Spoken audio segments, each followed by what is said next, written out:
Modern software architecture is infinitely complex. Interconnected microservices, third-party APIs, and massive data pipelines operate continuously at scale. But the resources available to validate these systems, the engineering hours, the compute cycles, and the time before launch, are strictly finite. Because you cannot test infinity with limited resources, test allocation becomes a zero-sum optimization problem. Every hour spent validating one module is an hour stolen from another. This diagram reveals the flaw in many engineering strategies. Teams often attempt to validate every feature with equal rigor, striving for uniform test coverage across the entire codebase. Spreading a finite resource evenly across an infinite surface area guarantees that coverage will be spread too thin. This dilution leaves the system's most critical failure points exposed to production bugs. To address this, engineering teams employ risk-based testing. This framework prioritizes validation based entirely on the asymmetrical criticality of the system. The operational maxim here is straightforward. Software features do not present an equal amount of risk to the business. A simple typo in a website's footer menu carries a vastly different weight than a critical failure in a payment checkout flow. Treating all components equally results in a strategic failure that often masks itself as thoroughness. To optimize your software validation, you must calculate exactly where to focus effort to protect the application's core functions.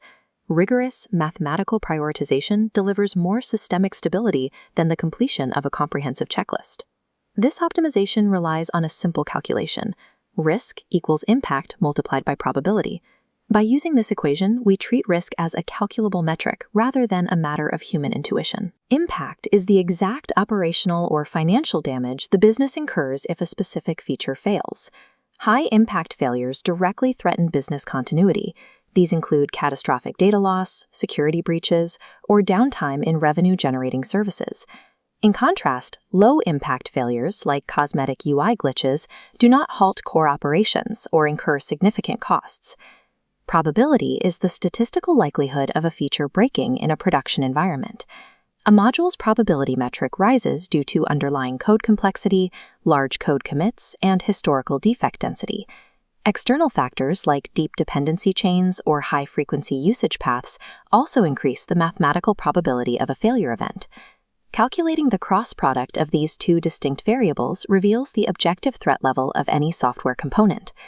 This 2D Cartesian plane visualizes that cross product, with the y-axis representing impact and the x-axis representing probability.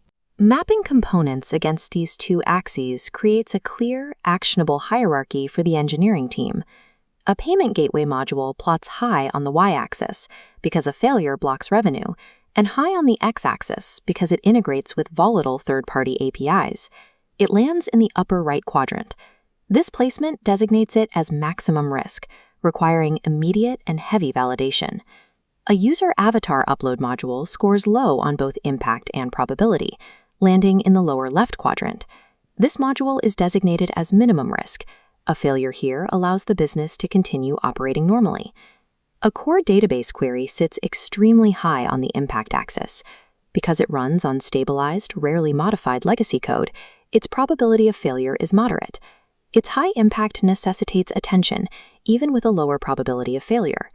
A settings menu scores low on impact but high on probability. While it may frequently experience minor bugs due to continuous updates, its low impact keeps it out of the critical risk zone. When the entire abstract architecture is mapped, components clump into these four distinct quadrants.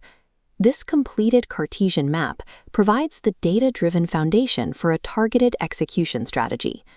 To execute this strategy, the matrix data is applied to a chronological timeline, representing a continuous integration test pipeline. The first operational rule of execution is that critical features must be tested first. Modules from the high-risk quadrant are immediately prioritized at the front of the timeline. These modules receive high test density, including exhaustive unit, integration, stress, and exploratory testing. The second rule dictates that less critical features receive significantly less testing. Modules from the low-risk quadrant are deferred to the end of the pipeline. These deferred modules receive only light automated validation to preserve compute power and engineering hours. This sequencing secures the core architecture early in the development cycle, providing a technical buffer against schedule volatility. If testing time runs out prematurely, the most vital components of the application are already proven stable. The sequence and depth of test coverage are direct mathematical outputs of the risk hierarchy. Comparing these two models reveals the specific delta in resource efficiency. In the uniform model, a finite resource allocation is spread thin across all nodes, leaving critical infrastructure vulnerable to failure. In the risk-based model, those same resources are concentrated on high-risk nodes, securing the application's core logic. The framework operates as an engine: assess impact, calculate probability, and sequence execution accordingly. This framework establishes quality assurance as a dynamic optimization engine. Striving for flat test coverage in a dangerous operational fallacy that actually increases your overall systemic risk. By focusing resources on what matters most, engineering teams maximize systemic stability without scaling their costs.